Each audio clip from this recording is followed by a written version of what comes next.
భారత టీవీ ప్రేక్షకులకు నమస్కారం. రుద్రాక్షల సందేహాలు కార్యక్రమానికి స్వాగతం. ఈనాటి మన కార్యక్రమంలో మనతో పాటు ఉన్నారు ప్రముఖ రుద్రాక్ష నిపుణులు, వేదగణిత శాస్త్రవేత్త, ఎన్నో జాతీయ అంతర్జాతీయ ఉడగహిత డాక్టర్ పాండురంగారావు గారు. రుద్రాక్ష ధారణకు సంబంధించిన సందేహాలు, సమస్యలు ఏమున్నా స్క్రీన్ మీద నంబర్స్ నోట్ చేసుకోండి. గురుగారు మీ అందరితో మాట్లాడడానికి లైవ్ లో సిద్ధంగా ఉన్నారు. కార్యక్రమాన్ని మొదలుపెట్టే ప్రయత్నించేద్దాం. ఓం నమ శివాయ. గురుగారు ఓం నమ శివాయ.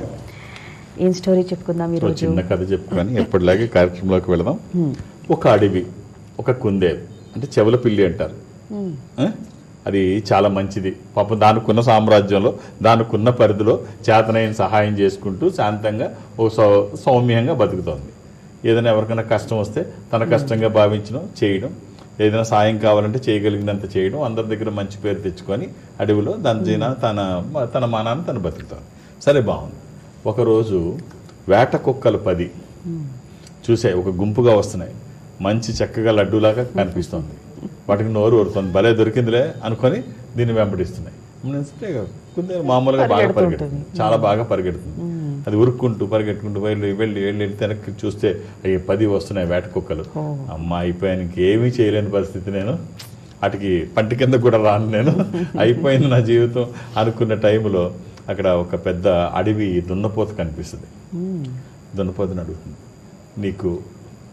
నాకు పరిస్థితి ఇది, ఏమాత్రం అవకాశం ఉన్నా నన్ను కొంచెం రక్షించవా, అవి నన్ను తినేస్తున్నాయని చెప్పేసి అడవి దున్నపోతను అడుగుతుంది. అడవి దున్నపోతను అడిగితే అది చూసింది 10 ఉన్నాయి వేట కుక్కలు, నేను కూడా ఏం చేయలేని పరిస్థితి, నన్ను కూడా మడత పెట్టేస్తాయి, సో సాధ్యం కాదని చెప్పి, మిత్రమా నీకు ఎట్టి పరిస్థితుల్లో సాయం చేయాలి, నువ్వు కూడా నాకు సాయం చేసావు, బట్ ఇప్పుడు నాకు అర్జెంట్ పని ఒకటి ఉంది, ఆ పని మీద నేను వెళ్ళకపోతే నాకు ఇబ్బంది అవుద్ది, ఏమీ అనుకోకు అని తను వెళ్ళిపోతుంది. అంటే ఇదంతా మళ్ళీ వాటితో ఇవన్నీ వెళ్ళిపోతుంది. అయ్యో ఎలాగాని మళ్ళీ ఉరుక్కుంటూ చాలా ఇక ప్రాణాలు అరిచేత్తో పెట్టుకొని పరిగెడుతూ ఉంటుంది. కొంత దూరం వెళ్ళిన తర్వాత అడవి గుర్రాలు ఓ 4 కనిపిస్తాయి. ఓ 4 అడవి గుర్రాలు కనిపిస్తే వాటితో మొరపెట్టుకుంటుంది, మిత్రమా ఇది నా పరిస్థితి, కొంచెం రక్షించండి, అవి వేట కుక్కలు నన్ను వెంటాడుతున్నాయి, అడవి వేట కుక్కలు వెంటాడుతున్నాయి. సో ఈ అడవి గుర్రాలు చూసి మనం కూడా ఏమీ చేయలేని పరిస్థితి, వాటి ముందు మనం నథింగ్. 10 వేట కుక్కలు అంటే, అడవి కుక్కలు అంటే ఎలా ఉంటాయి, బేభత్సంగా ఉంటాయి, మంచి ఆకలితో ఉంటాయి, బేభత్సంగా ఉంటాయి, విచక్షణ లేకుండా ఉంటాయి. సో మనం కూడా ఏమి చేయలేమని చెప్పి, మిత్రమా ఏమనుకోకు, సగం పని చేస్తూ వచ్చాము, ఆ పని ఇప్పుడు పూర్తి చేయకపోతే మా ప్రాణాల మీదకి వస్తుంది, ఏమనుకోకు, అది పూర్తి చేస్తాము, నువ్వు ఇంకెవరన్నా చూసుకో, ఒకప్పుడు నీ సహాయం తీసుకున్నాం కానీ ఇప్పుడు ఏమి చేయలేము, సారీ ఏమనుకోవద్దు. సరే, అలాగే దూరం వెళ్ళిన తర్వాత ఒక గద్ద, ఆకాశంలో గద్ద ఎగురుతుంటుంది. ఈ గద్ద ఎగురుతుంటే చూసి, నీకు ప్రాణాపాయం వచ్చిందా అని చెప్పేసి చెక్మని దాన్ని పైకి ఎత్తుకొని వెళ్ళిపోద్ది. దానికంత గద్దకి పెద్ద పెద్ద దుప్పులు లేడు కూడా ఎత్తేసాయి. అవి చిన్న ఇదేముంది, పైకి తీసుకెళ్ళిపోతుంది. పైకి తీసుకెళ్ళి, మిత్రమా నీకు ప్రాణాపాయం వచ్చింది, ఇప్పుడు నా అవసరం నీకు వచ్చింది, నీ అవసరం ఎలా తీర్చుకుంటాను అనుకున్నాను, ఒకసారి నాకు కష్టంలో నువ్వు సాయం చేసావు, సో ఇవాళ నీకు సాయం చేసే అవకాశం నాకు వచ్చింది, సో ఏమీ నువ్వు టెన్షన్ పడకు, వీటికి దూరంగా, వీటికి సంబంధం లేని ప్రదేశంలో తీసుకెళ్ళి సురక్షితంగా నేను అక్కడ పెడతాను అని చెప్పేసి హ్యాపీగా చక్కగా సురక్షితమైనటువంటి ప్రదేశంలో దాన్ని అక్కడ దింపేసి, నువ్వు నాకు సాయం చేసావు, కృతజ్ఞతగా ఇప్పుడు నీకు చేసే అవకాశం నాకు వచ్చిందని గర్వపడుతున్నాను అని చెప్పి గద్ద చెప్తుంది. కట్ చేస్తే ఈ కథ మనకి ఏం చెప్తుంది అంటే, కష్టంలో ఉన్న వాళ్ళకి సాయం చేయి, ఎప్పుడైనా తిరిగి నీకు ఏదో టైంలోని నువ్వు కష్టంలో ఉన్నప్పుడు ఖచ్చితంగా నువ్వు సాయం పొందుతావు, అంతకు 10 పొందవచ్చు, ఖచ్చితంగా సాయం అయితే పొందుతావు, నీకు పోయేదేమీ లేదు. కష్టంలో ఉన్న వాళ్ళకి నీకు తోచిన సహాయం చేయడానికి ప్రయత్నం చేయి, అది నీకే కాదు నీ కుటుంబాన్ని కూడా ఆదుకుంటుంది. రైట్ గురుగారు. సో ఇది చిన్నప్పటి నుండే పిల్లలకి నేర్పించాలి కూడా, నేర్పించాలి, అలవర్చు. లేదుగా ఇప్పుడు పిల్లలకి ఏం చెప్తున్నారంటే, తప్పు కాదు అది, ప్రేమ ఎక్కువైతే ఎలా ఉంటదంటే, బాక్స్ పెడుతున్నారు, బాక్స్ పిల్లాడికి పెట్టి 3 ఇడ్లీ పెట్టి, అరే జాగ్రత్త ఎవరికి ఇవ్వకు, నువ్వే తిను, ఎదవా పాడు చేయకు, వాళ్ళకి వీళ్ళకి ఇవ్వకు, నీకే పెట్టాను 3 పెట్టాను తిను, అరే 4 పెట్టి పక్కడు ఒకటి ఇమ్మని చెప్పరు, 4 పెట్టి లేదా 5 పెట్టి ఏం పోతుంది అందులో, నీ పక్కన నీ స్నేహితుడితో కూర్చొని తినరా అని చెప్పరు, ఎవ్వరికి ఇవ్వకు నాన్న నువ్వే తిను అని చెప్తారు, ఆడుకుంటా సాయంత్రం. సో ఇవి మారాలి పేరెంట్స్. మంచి తెలియజేస్తే పిల్లలకి వాళ్ళు మంచి అభివృద్ధిలోకి వెళ్తారు, మంచి భవిష్యత్తులోకి వెళ్తారు. షేరింగ్ అనేది చిన్నప్పటి నుంచి నేర్పించాలి, లేకపోతే క్రూయల్ మైండ్ డెవలప్ అవుతుంది. కరెక్ట్. రైట్ గురుగారు, కాల్స్ చూద్దాం. మనం ఎన్నో పాడు చేస్తాం, ఏముంది కొంత ఎంతో డబ్బు రకరకాలుగా వేస్ట్ అవుతుంది. పిల్లల ద్వారా వాళ్ళ చేతుల మీదుగా చిన్న చిన్న మంచి జరిగితే ఎంత బాగుంటుంది. కాల్ చూద్దాం. హలో హలో, నమస్కారం మేడం. అమ్మ నమస్కారం, మీ పేరు? మా పేరు మునం మేడం. మా అమ్మాయి గురించి అడగాలి. మాట్లాడండి, గురుగారు ఉన్నారు. అమ్మా ఓం నమ శివాయ్. నమస్కారం గురూజీ గారు. ఓం నమ శివాయ్. అమ్మా ఏమిటమ్మా?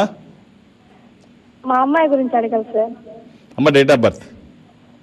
5వ తేదీ మే నెల 2001.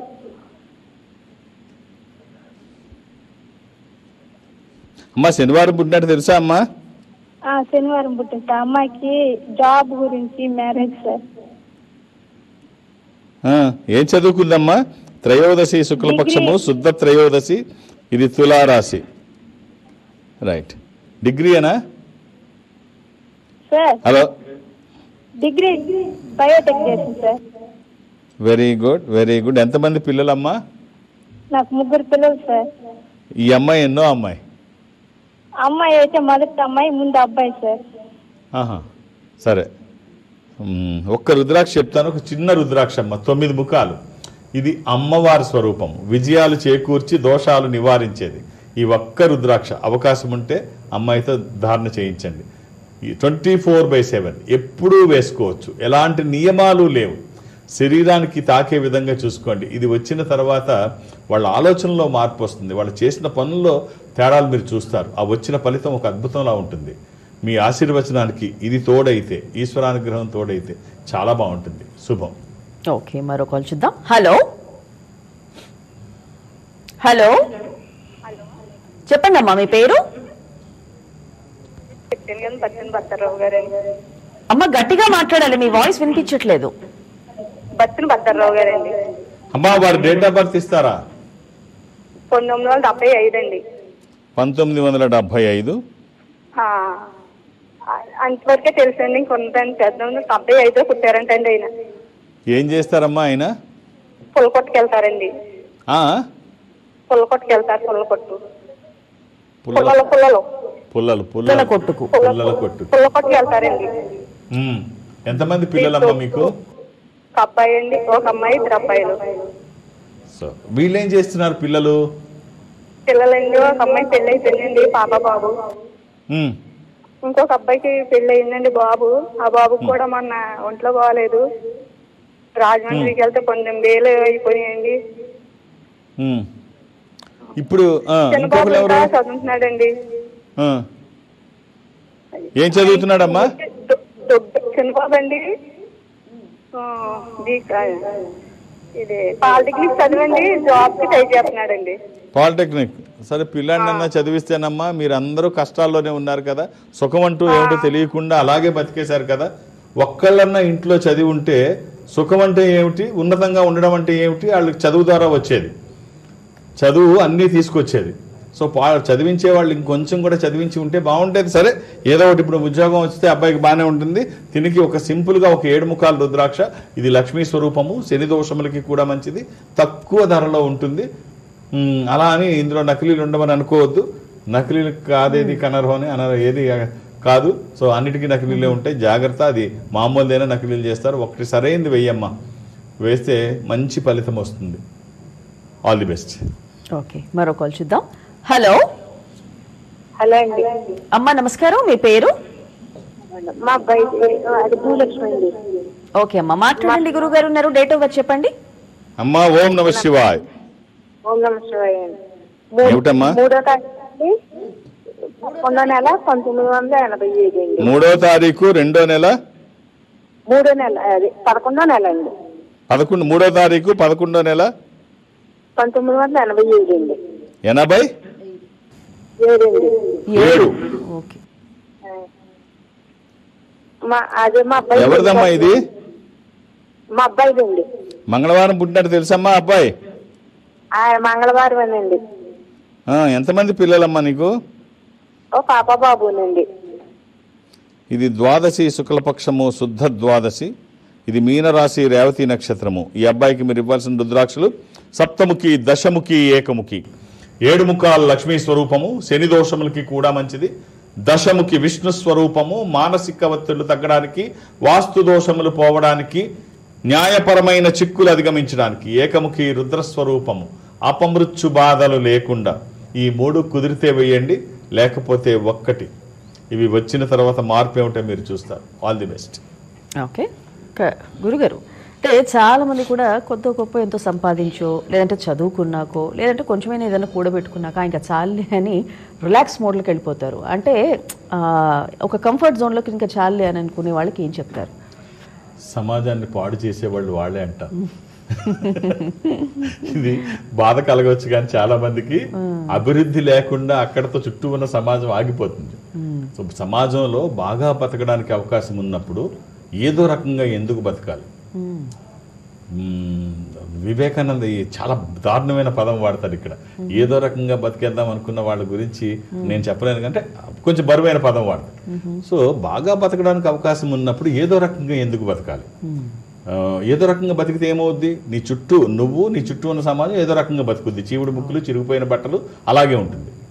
బాగా బతకడానికి అవకాశం ఉన్నప్పుడు నువ్వు బాగుంటావు, నీ చుట్టూ ఉన్న సమాజం బాగుంటుంది.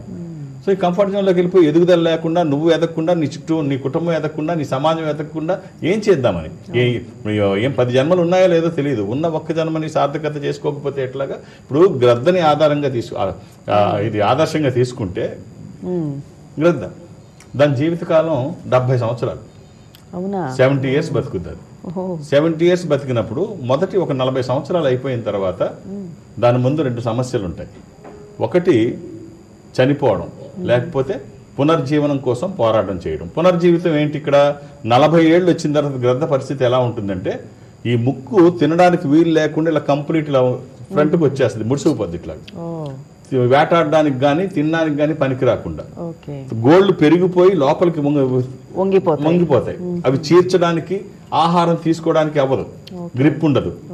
దాని ఒంటి మీద ఈకలన్నీ పెరిగిపోయి బాగా బరువు అయిపోద్ది. ఓ పక్క తినలేని పరిస్థితి, ఒక కదలలేని పరిస్థితి, ఈ బరువు నోటితో తినలేని పరిస్థితి, లోపలికి వెళ్ళదు. ఇలాంటి పరిస్థితుల్లో 40 ఇయర్స్ వచ్చేటప్పటికి గ్రద్ద పరిస్థితి ఇది. అప్పుడు ఏం చేయాలి? నాకెందుకు నేను చనిపోవాలి, నాతో కాదు అని చనిపోవాలి. కానీ గ్రద్ద ఏం చేస్తుందంటే, కొండ ప్రాంతంలోకి, గుట్టల్లోకి వెళ్ళిపోయి 150 రోజులు క్వారంటైన్, 150 డేస్ క్వారంటైన్లోకి వెళ్ళిపోద్ది. 150 రోజులు వెళ్ళిపోయి తన ముక్కుని రాతికేసి కొట్టుకుంటుంది.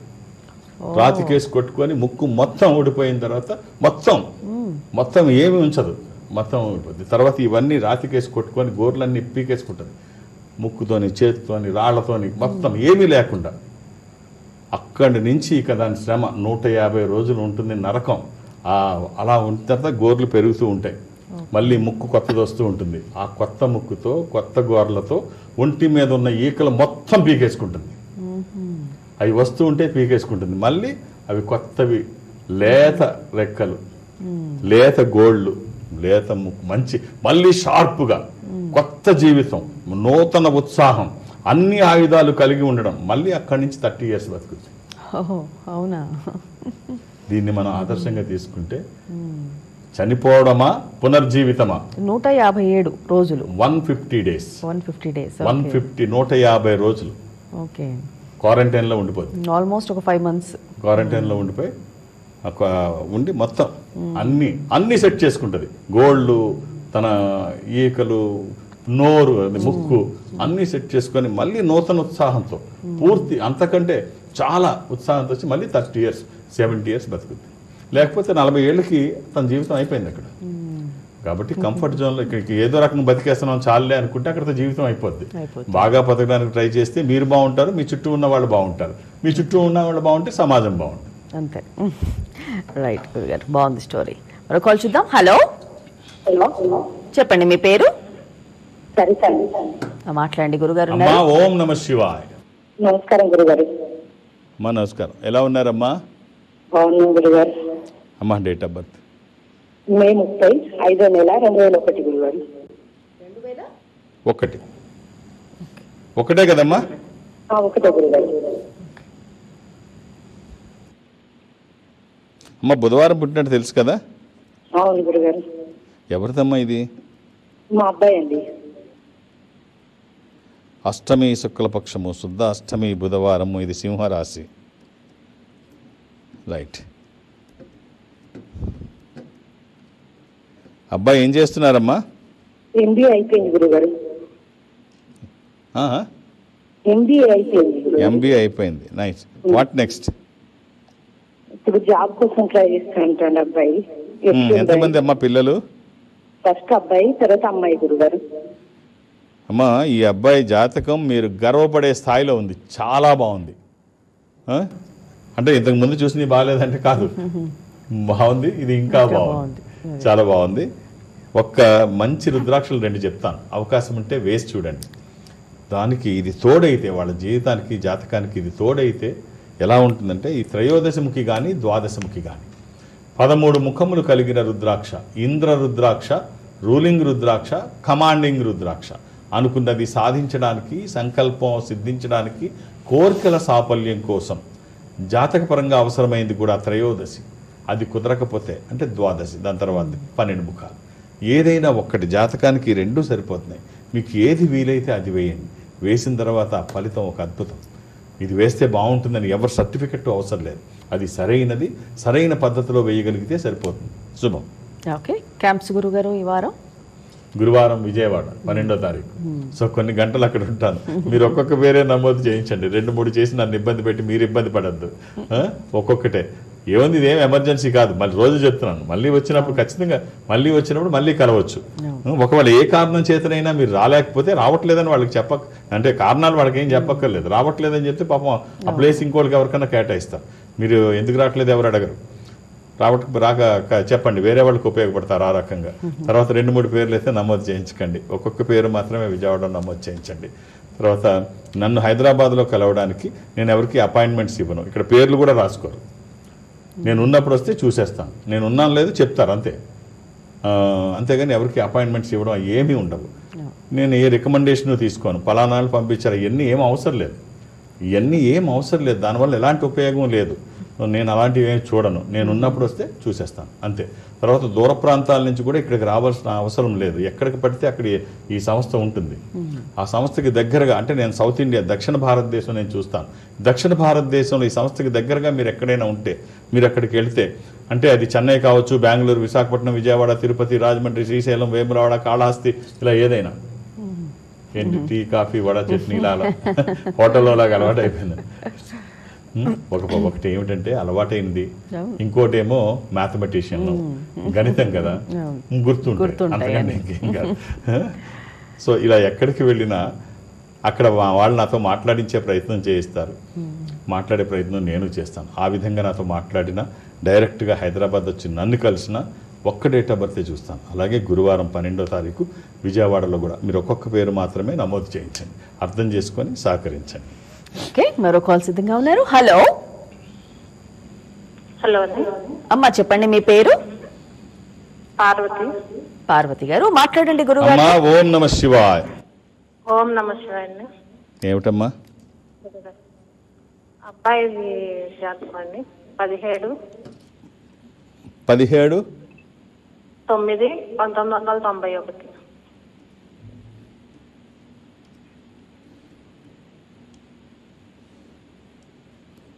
మంగళవారం పుట్టినట్టు తెలుసా అమ్మా? అవునండి.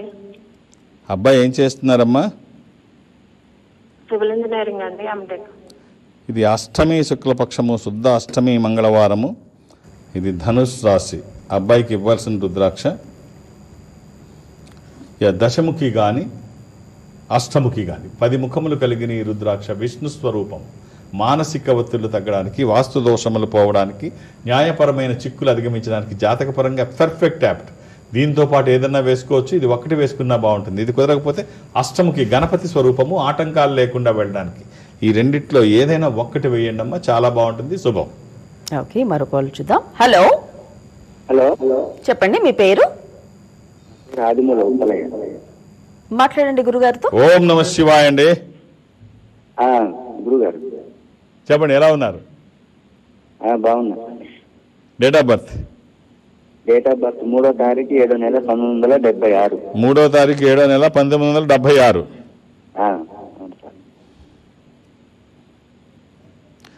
శనివారం పుట్టినట్టు తెలుసా అండి? శనివారం. ఏం చేస్తున్నారు మీరు? శనివారం సాయంత్రం 6 గంటలకండి. మేము సెలూన్. సెలూన్ బాగుందా? బాగా చేస్తున్నారా? సప్తమి శుక్లపక్షము శుద్ధ సప్తమి. కన్యారాశి హస్త నక్షత్రం. ఏముంటలేదు, ఆర్థికంగా చాలా ఇబ్బందుల్లో ఉన్నాం. ఎన్నున్నాయి చైర్స్? 2 ఉంటాయండి, 2 చైర్స్. 2 మీరున్న ఇంకొకళ్ళు మీతో పాటు. అది షేరింగా జీతమా? రెండో చైర్? హలో, రెండో చైర్ షేరింగా జీతమా? లేదు, ఓన్గానే నాది. ఓకే, ఒకటే రైట్. చైర్స్ 2 ఉంటాయి కానీ రైట్. ఒక్క రుద్రాక్ష చిన్న కాంబినేషన్. 7 ముఖాలు 8 ముఖాలు ఏకముఖి. 7 ముఖాలు లక్ష్మీ స్వరూపము, శని దోషములకి కూడా మంచిది. అష్టముఖి గణపతి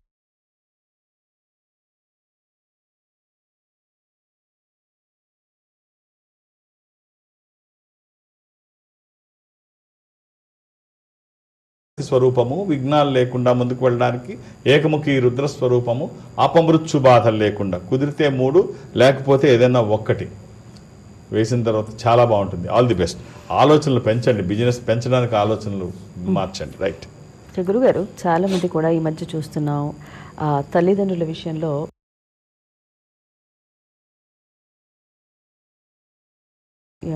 ఎంతోమంది రెక్లెస్గా కేర్లెస్గా ఉంటున్న విషయం మీరు చాలాసార్లు మాట్లాడారు, ముఖ్యంగా వృద్ధాశ్రమాల గురించి. అంటే ఇది మన భారతదేశానికి వర్తిస్తుందా? బయట దేశాలు కూడా చాలా ఎవరు ఆలోచించండి. నువ్వు అడిగిన ప్రశ్న.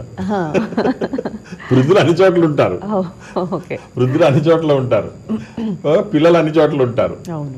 ఈ దరిద్రం మనకైనా ఇంకెక్కడైనా ఉందా అంటే నిజంగా ఈ దరిద్రం మనకి ఎక్కడ ఉండదు. సోషల్ సెక్యూరిటీ ఉంటుంది ఎక్కడికి వెళ్ళినా, ఏ దేశంలో అయినా. 1-2 మిడిల్ ఈస్ట్ లో తప్పితే, ఇస్లాం కంట్రీస్ 1-2 మినహాయిస్తే, అంటే ఇరాన్ ఇరాక్ లాంటివి, పాకిస్తాన్ బంగ్లాదేశ్ ఇలాంటి, ఇరాన్ ఇరాక్ కూడా కొంతవరకు పర్వాలేదు. మిడిల్ ఈస్ట్ లో కొంత. ఇక ప్రపంచం అంతా కూడా వాళ్ళకి సోషల్ సెక్యూరిటీ ఉంటుంది, ప్రభుత్వం చూసుకుంటుంది అన్ని. పిల్లలు చూసుకుంటారు, ప్రభుత్వం చూసుకుంటారు. పిల్లలు చూసుకోకపోతే ప్రభుత్వం. ఎక్కడ లేని దారుణం మన దేశంలోనే. ఎక్కడికి వెళ్ళినా ఈ దరిద్రం కనిపిస్తుంటుంది. తల్లిదండ్రులను సరిగ్గా చూడకపోవడం, ఇది ఎక్కడికి వెళ్ళినా మన వాళ్ళే ఇవన్నీ. వాళ్ళకు ఉండదు. ఇప్పుడు మన వాళ్ళు బయటికి వెళితే, భారతీయులు బయటికి వెళితే అక్కడ సిగ్నల్స్ పాటిస్తారు. చక్కగా అక్కడ రెడ్ లైట్ అయ్యేందుకు కదలరు, చాలా జాగ్రత్తలు తీసుకుంటారు. జీబ్రా క్రాసింగ్ కానీ అన్ని. వాళ్ళకంటే మన వాళ్ళు చాలా జాగ్రత్తలు తీసుకుంటారు. ఇక్కడికి వస్తే ఇంతకంటే చండాలం ఏమి ఉండదు, ఇంతకంటే దరిద్రం ఏమి ఉండదు. వీళ్ళు చేసే పనులు అసలు ఎవడడుగుతాడు అని వీళ్ళు దూరిపోతుంటారు, క్రాస్ చేసేస్తుంటారు. అలాగే వృద్ధాశ్రమాల విషయంలో కూడా, పేరెంట్స్ విషయంలో కూడా ఎక్కడా అలా ఉండదు. మన దేశంలోనే రోజు రోజుకి వృద్ధాశ్రమాలు పెరుగుతున్నాయి, అనాథాశ్రమాలు తగ్గుతున్నాయి. ఎవరు గమనించిన విషయం ఏమిటంటే అనాథ శరణాలయాలు తగ్గుతున్నాయి, వృద్ధాశ్రమాలు పెరుగుతున్నాయి బాగా. మొన్న నాకు గుర్తులేదు కానీ ఒక సోషల్ మీడియాలో ఒక డైరీ, ఒక పెద్ద ఆమె రాసిన